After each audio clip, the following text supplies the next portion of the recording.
How do you update Windows 11? Let's go, everyone. You're going to start by clicking here on the Start menu. Now click here on the Settings option and this menu will open up. In this menu, you'll see the Windows Update option here on the left side. Click on this option. As you can see, this computer here is up to date. You can click here to check for updates. I'll click it now.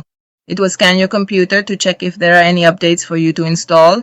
As you can see, in this case, it didn't find any updates, but you can scroll down the page a bit, click here on Advanced Options, and here you'll see Optional Updates.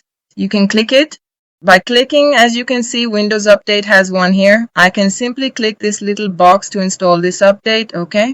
Click on Install, and it will start downloading here. It's downloading here, as you can see, 31%. It doesn't take long. It will download and update quickly, okay?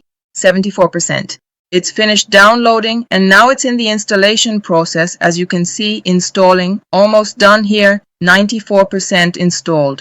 And that's it. The installation is finished. As you can see, now you just need to restart your computer, okay? So that's how you update Windows 11. I hope I was helpful. If I helped you, don't forget, help me too. Subscribe to the channel.